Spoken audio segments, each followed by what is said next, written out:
বিসমিল্লাহির রহমানির রহিম। আলহামদুলিল্লাহি রাব্বিল আলামিন ওয়াসসালাতু ওয়াসসালামু আলা সাইয়্যিদিল মুরসালিন ওয়া আলিহি ওয়া আসহাবিহি ওয়া আহলি বাইতিহি আজমাইন। আম্মা বা'দু ফাআউযু বিল্লাহি মিনাশ শাইতানির রাজীম। বিসমিল্লাহির রহমানির রহিম। কুনতুম খায়রা উম্মাতিন উখরিজাত লিন-নাস তা'মুরুনা বিল মা'রুফ ওয়া তানহাউনা আনিল মুনকার। ওয়া ক্বালা আন-নাবিয়্যু সাল্লাল্লাহু আলাইহি ওয়াসাল্লাম বাল্লিগু আন্নী ওয়ালাউ আয়া। সাদাকাল্লাহুল আযীম। বাংলাভিউ টিভি চ্যানেলের সাপ্তাহিক ইসলামিক অনুষ্ঠান হেরার জ্যোতি, দেশ বিদেশ থেকে যারা আমাদের এই অনুষ্ঠান দেখছেন সবাইকে জানাই ইংরেজি নববর্ষের শুভেচ্ছা ও মোবারকবাদ। সম্মানিত দর্শকবৃন্দ, আমরা প্রতিদিনের মতো আজকেও অত্যন্ত গুরুত্বপূর্ণ এক বিষয় নিয়ে আলোচনা করব। আলোচনার বিষয়টি হচ্ছে তাবলিগ, দাওয়াত ও বিশ্ব ইজতেমা। এই বিষয়ে আলোচনা পেশ করার জন্য আমাদের স্টুডিওতে আমন্ত্রণ জানিয়েছি বিশিষ্ট আলেমে দ্বীন, ইসলামী আইনজ্ঞ হযরত মাওলানা মুফতি আব্দুর রহমান শাহজাহান সাহেব। আসসালামু আলাইকুম ওয়া রাহমাতুল্লাহি ওয়া বারাকাতুহু। মুহতারামকে আমাদের স্টুডিওর পক্ষ থেকে জানাই আন্তরিক মোবারকবাদ। সম্মানিত দর্শক শ্রোতাবৃন্দ, আপনারা জানেন যে প্রতিটি জিনিসের একটা মার্কেটিং অবস্থান যদি না থাকে তাহলে ব্যবসা টিকে থাকে না। যাকে আমরা বলে থাকি অ্যাড। আজকে নতুন যেই পণ্য আসুক না কেন সেই পণ্যের মিডিয়ার মাধ্যমে, ইলেকট্রনিক্স মিডিয়ার মাধ্যমে, প্রিন্ট মিডিয়ার মাধ্যমে তাদের একটা অ্যাড দেওয়া হয়। যত বেশি প্রচার করা হয় তত বেশি সেই পণ্য বাজারজাত হয়। কথা আছে, প্রচারেই প্রসার। ইসলাম ধর্ম একটি সার্বজনীন ধর্ম এবং দুনিয়ার শ্রেষ্ঠ ধর্ম। এই ধর্মেরও প্রচার প্রসারের প্রয়োজন। আল্লাহ পাক রব্বুল আলামিনের মনোনীত ধর্ম ইসলাম। এই ইসলাম ধর্মকে প্রচার এবং প্রসারের জন্য হজরতে আদম আলাইহিস সালাতু ওয়াস সালাম থেকে শেষ নবী হজরত মুহাম্মদুর রাসূলুল্লাহ সাল্লাল্লাহু আলাইহি ওয়াসাল্লাম পর্যন্ত প্রায় 2,24,000 বা 1,24,000 নবীগণকে এ দুনিয়ায় পাঠিয়েছেন এবং বলেছেন যে তোমরা মানুষকে বলো, হে আমার আম্বিয়া আলাইহিমুস সালাতু ওয়াস সালাম, তোমরা মানুষদেরকে এই কথা বলো, কুলু লা ইলাহা ইল্লাল্লাহ তুফলিহুন, বলো আল্লাহ এক, আল্লাহ ছাড়া কোনো মাবুদ নাই। এই কথা বললেই তোমরা সফলকাম হয়ে যাবে। সম্মানিত দর্শক মণ্ডলী, আমাদের দ্বীন ইসলাম, বিশ্বনবী সাল্লাল্লাহু আলাইহি ওয়াসাল্লাম আরাফাতের ময়দানে বিদায় হজের সময় যে আয়াতটি নাজিল হয়েছিল, আলিয়ামা আকমালতু লাকুম দীনাকুম ওয়া আতমামতু আলাইকুম নি'মাতি ওয়া রাদিতু লাকুমুল ইসলাম দীনা। আলিয়াম মানে আজকের দিন, ওই দিন যেদিন বিশ্বনবী সাল্লাল্লাহু আলাইহি ওয়াসাল্লাম প্রায় 1.25 লক্ষ সাহাবায়ে কেরামকে নিয়ে আরাফাতের ময়দানে জবলে রহমতের নিচে দাঁড়িয়েছিলেন, তখন এই আয়াত নাজিল হয়েছিল। এবং এই দিন আল্লাহ পাক রব্বুল আলামিন ইসলাম ধর্মকে পরিপূর্ণ করে দিয়েছেন, ইসলাম ধর্মের উপর সন্তুষ্টি প্রকাশ করেছেন। এই ইসলাম ধর্মের মধ্যে তারপরে আর ইবাদত হিসাবে বাড়াবারও কোনো সুযোগ নাই, কমানোরও কোনো সুযোগ নাই। মুহতারাম মুফতি সাহেবের কাছে আমরা জানতে চাইব যে দাওয়াত বা তাবলিগ এর শাব্দিক অর্থ এবং পারিভাষিক অর্থ, এই বিষয়টি আলোচনা করেন। আলহামদুলিল্লাহি ওয়া কাফা ওয়া সালামুন আলা ইবাদিহিল্লাযিনা ইসতাফা, আম্মা বা'দ, ফাআউযু বিল্লাহি মিনাশ শাইতানির রাজীম। বিসমিল্লাহির রহমানির রহিম। কুনতুম খায়রা উম্মাতিন উখরিজাত লিন-নাস তা'মুরুনা বিল মা'রুফ ওয়া তানহাউনা আনিল মুনকার। ওয়া ক্বালা আন-নাবিয়্যু সাল্লাল্লাহু আলাইহি ওয়াসাল্লাম বাল্লিগু আন্নী ওয়ালাউ আয়া, আও কামা ক্বালা আলাইহিস সালাতু ওয়াস সালাম। বাংলাভিউ টিভি কর্তৃক আয়োজিত সাপ্তাহিক অনুষ্ঠান হেরার জ্যোতি ধারাবাহিক পর্ব আজকের আমাদের অনুষ্ঠানের কাছের এবং দূরের সমস্ত শ্রোতাবৃন্দ এবং দর্শকদেরকে জানাই আন্তরিক মোবারকবাদ। সম্মানিত শ্রোতামণ্ডলী, আজকের আলোচ্য বিষয় হচ্ছে দাওয়াত ও তবলিগ এবং বিশ্ব ইজতেমা। আমাকে পরিচালক সাহেব বলেছেন যে দাওয়াত এবং তবলিগ, এখানে দুইটা শব্দ, একটা দাওয়াত, একটা তবলিগ। তবলিগ শব্দটি একটা মসদর বা মূলধাতু। তবলিগ বাল্লাগা ইউবাল্লিগু তাবলিগান, অর্থ পৌঁছিয়ে দেওয়া, কোনো কিছু একটা বস্তুকে অন্যের কাছে পৌঁছিয়ে দেওয়া। এখানে তবলিগ দ্বারা উদ্দেশ্য দিনের কথাকে অন্যের কাছে পৌঁছিয়ে দেওয়া। আর দাওয়াত অর্থাৎ আহ্বান করা। তো এটা বোঝায় যে ইসলামের দিকে কোনো মানুষকে আহ্বান করাকে বলে দাওয়াত। অর্থাৎ কাউকে যদি ইমানের দিকে দাওয়াত দেওয়া হয় কোনো অমুসলিমদেরকে, তাহলে এটাকে দাওয়াত বলে। আর যদি এক মুসলমান আরেক মুসলমানের কাছে আমলের দাওয়াত দেয়, নামাজ রোজা হজ জাকাত, যে ভাই আমরা এটা করি, এটাকে বলে তাবলীগ। এই জন্য আল্লাহ রসুল বলেছেন বাল্লিগু আন্নি ওয়ালাউ আয়া, যে এবং অন্য হাদিসে বলেছেন বিদায় হজ্জের ভাষণে আল্লাহ রসুল একটা ভাষণ দিয়েছেন সম্পূর্ণ দিনের মৌলিক বিষয় শেষ পর্যন্ত আল্লাহ রসুল বলেছেন ফালিয়ুবাল্লিগ শাহিদুল গায়বা, উপস্থিত যারা আছে এরা যেন আমার এই কথাগুলা তাদের অনুপস্থিত যারা আছে সকলের কাছে যেন পৌঁছে দেয়। অর্থাৎ এই আয়াতের এই হাদিসের মাধ্যমে কিয়ামত পর্যন্ত একটা উম্মত দিনের যা জানবে এটা তার অপর ভাইয়ের কাছে পৌঁছাইবে, এই দায়িত্বটা এসে যায়। আপনার কাছ থেকে একটা বিষয় জানতে পারলাম যে দাওয়াত শব্দের অর্থ হইল অমুসলিমকে ডাকা, আর তাবলীগ শব্দের অর্থ হইল মুসলমানকে আমলের জন্য ডাকা। ইমানের জন্য আহ্বান করাকে বলে দাওয়াত, আর আমলের জন্য এক ভাইকে আরেক ভাই উৎসাহিত করাকে বলে তাবলীগ।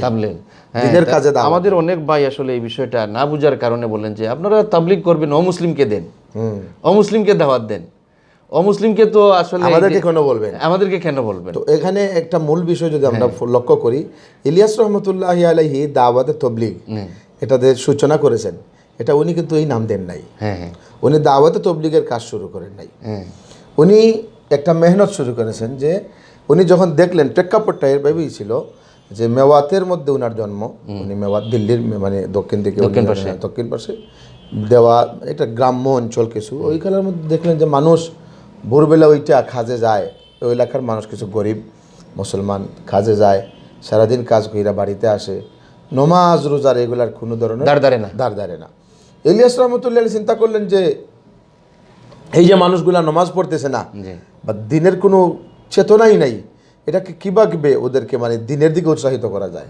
তো উনি সর্বপ্রথম উনি এদেরকে বললেন যে ভাই যারা দাওয়াত ইয়ের মধ্যে কাজের মধ্যে যায়, রোজ যে একটা মানে কাজ করে পারিশ্রমিক করে, উনি ওদেরকে কি বললেন যে কিছু জমাইয়া বললেন যে দেখেন ভাই আপনারা যে কাজে দিতেছেন এই রোজটা যদি আমি আপনাদেরকে দিয়ে দিই, আর আপনারা কি আমার সাথে যে কোনো কাজ করতে রাজি আছেন, ভালো একটা কাজ বা আপনাদেরকে কষ্ট দিব না? বল ঠিক আছে।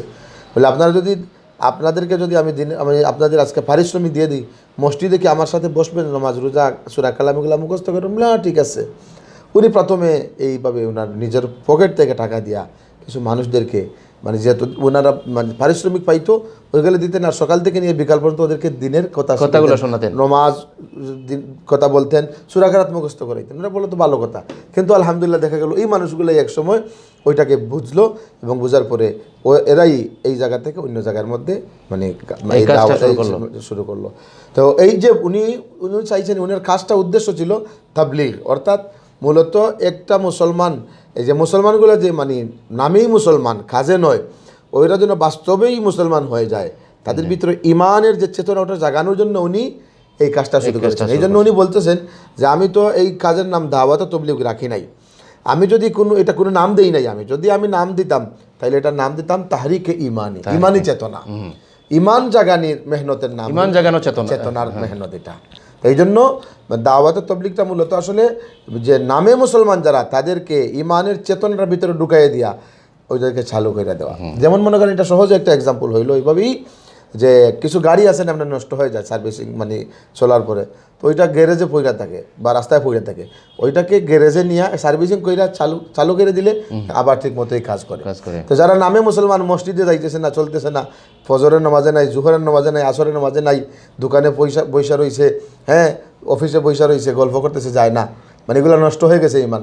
তো ইলিয়াস রহমতুল্লাহ আলীর উদ্দেশ্য ওদেরকে দিনের কিছু ইমানের কথা বইলা ইমানটার মধ্যে একটু চেতনা দিব, আর মসজিদে যাইয়া 3 দিন সময় লাগাইব, এরপরে এইভাবে সময় লাগাইলে পরে আলহামদুলিল্লাহ দেখা যাবে যে ফজর থেকে জোহর থেকে আলহামদুলিল্লাহ কাজ শুরু হয়ে গেছে, এটা চলে গেছে। যাই হোক, সম্মানিত মুফতি সাহেব আমাদেরকে অত্যন্ত সুন্দরভাবে উপস্থাপন করলেন যে দাওয়াত এবং তাবলীগের এই বিষয়টা।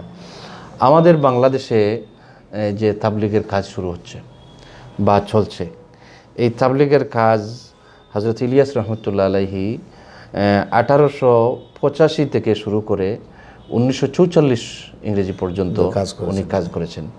ওনার যে মেহনত আল্লাহ পাক রব্বুল আলামিন কবুল করেছেন, নিশ্চয়ই কবুল করেছেন, যার কারণে আজকে বিশ্বব্যাপী শুধুমাত্র অ্যান্টার্কটিকা পরে বাদবাকি 6টা মহাদেশেই তাবলীগের কাজ আছে। আল্লাহ পাক রব্বুল আলামিন ওনার সেই যে একনিষ্ঠভাবে যে কাজ শুরু করছিলেন, আমরা জানি যে তাবলীগের উসুল মূলনীতি 6টা। হ্যাঁ, প্রথমটি হচ্ছে কালেমা বা ঈমান, দ্বিতীয়টি হচ্ছে নামাজ, তৃতীয়টি হচ্ছে ইলম ও জিকির, চতুর্থ হচ্ছে একরামুল মুসলিমিন, আর পঞ্চম হচ্ছে তাসহিহ নিয়ত। আর এই 5টা ঠিক হয়ে গেলে এরপরে হচ্ছে তাবলীগ, দাওয়াত তাবলীগ। তো যাই হোক, ইলিয়াস রহমতুল্লাহ আলাইহি এই কাজটা শুরু করছিলেন এমনভাবে যে কাজটা ওনার নিয়ত একদম বিশুদ্ধ নিয়ত ছিল, যে মানুষ কিভাবে দিন ইসলামের উপর টিকে থাকতে পারে এবং তাদের ভুলে যাওয়া বিষয়গুলো যেন আবার তারা শুদ্ধ করতে পারে। এই মেহনতের বদলে আল্লাহ পাক রব্বুল আলামিন ওনাকে একটা ঈমান জাগানো বা মুসলমানদের ভিতরে একটা প্রেরণা দেওয়ার মতো একটা কাজ শুরু করছিলেন। উনি হজে গেছিলেন 1345 হিজরিতে দ্বিতীয়বার। তখন এখান থেকে মনে হয় আপনি একটু এখান থেকে বলেন। ইলিয়াস রহমতুল্লাহ আলাইহি যখন উম্মতের এই দুর্দশা দেখলেন যে দিনের কোনো দ্বার দাঁড়তেছে না, উনি খুব মেহনত করলেন, চিন্তা করলেন যে এই উম্মতকে কীভাবে দিনের উপর উঠানো যায়। উনি মানে 24টা ঘন্টাই বলতে গেলে উনি দিনের মানুষের দরদ, উম্মতের দরদ, যে উম্মতে মুহাম্মদী মানে বিপদগামী হচ্ছে, কিভাবে এদেরকে কাজে উঠানো যায়, মসজিদমুখী করা যায়, এই জন্য উনি খুব মেহনত করছেন। তো ওই যে হজের মধ্যে উনি গেছেন 1345 হিজরিতে।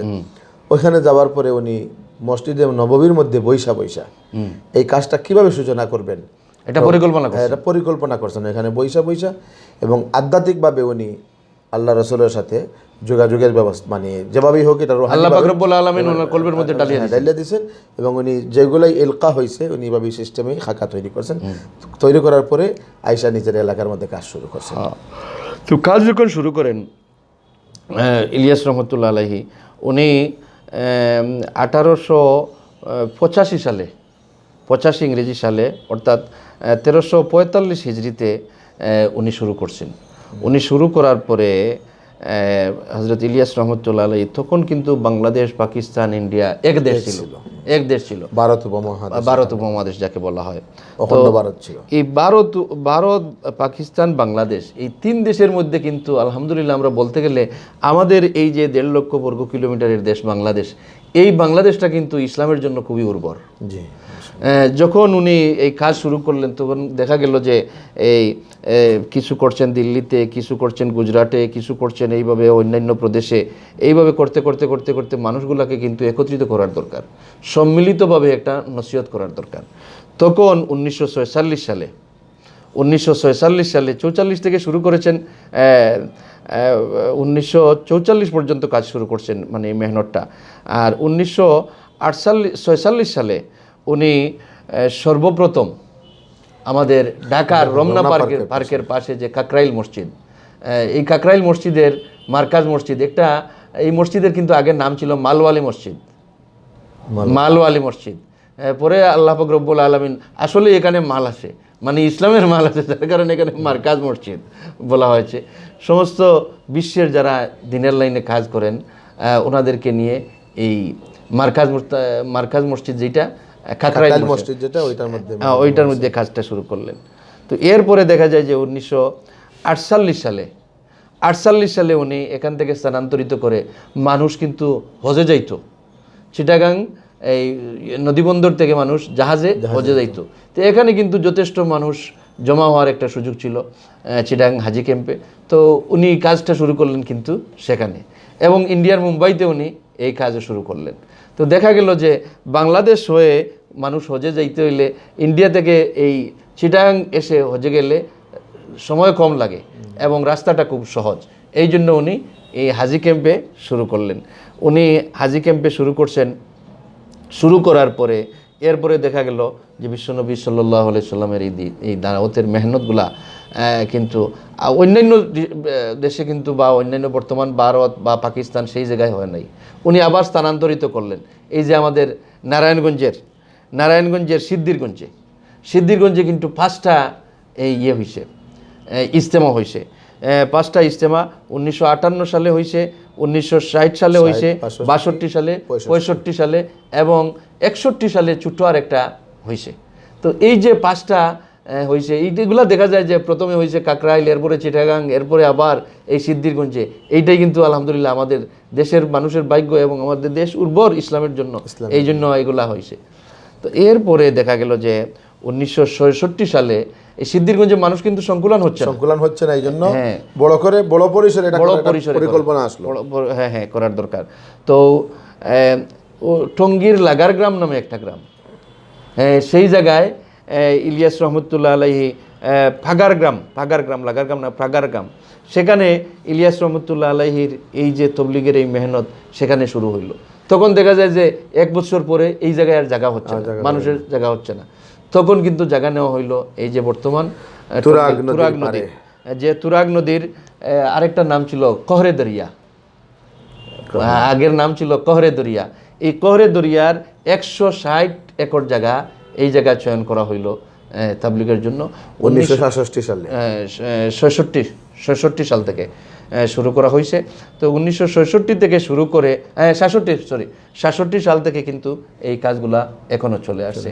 তো সম্মানিত দর্শক শ্রোতাবৃন্দ, আপনাদের অবগতির জন্য জানাতে চাই, এবছরও আমাদের 2020 সালে আগামীকাল হচ্ছে শুক্রবার 10 তারিখ, 10, 11, 12 এই 3 দিন ব্যাপী তাবলিগের কাজ শুরু হচ্ছে ঢাকার টঙ্গী নদীর, টঙ্গী যে তুরাগ নদী আছে সেই তুরাগ নদীর তীরে 3 দিন ব্যাপী তবলিগের কাজ শুরু হচ্ছে।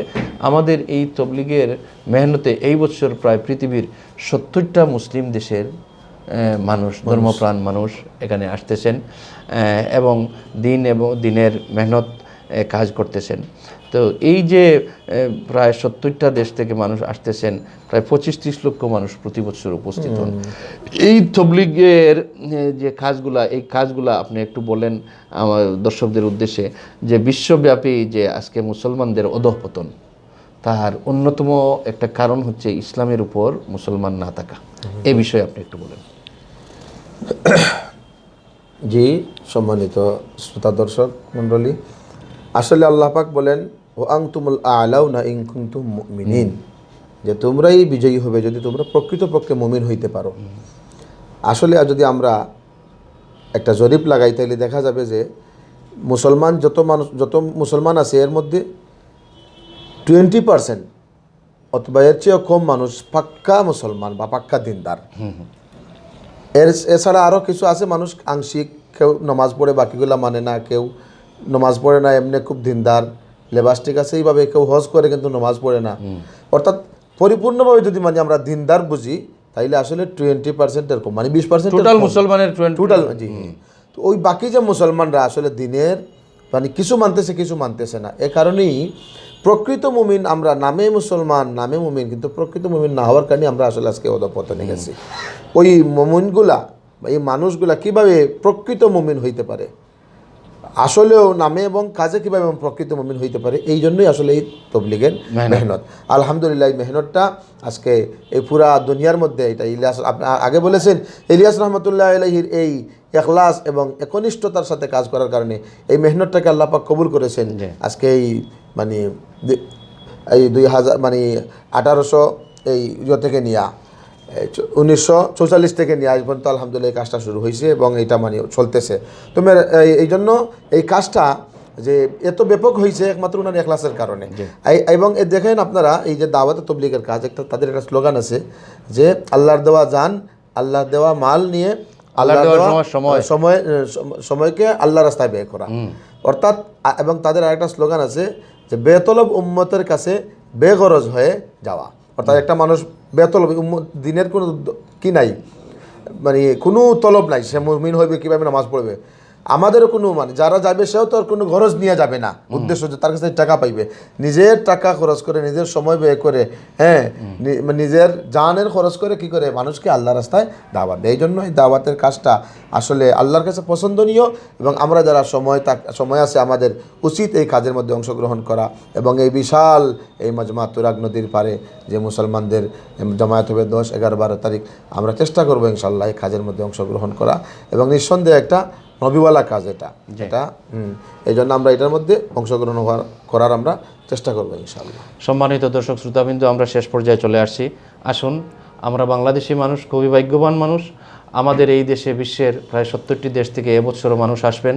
যদিও আমাদের এই তবলিগের মধ্যে দেখা যাচ্ছে যে 2 পর্বে হচ্ছে, কিন্তু এটা অত্যন্ত দুঃখজনক যে ইসলাম আজকে ঐক্যের প্রতীক হচ্ছে ইসলাম।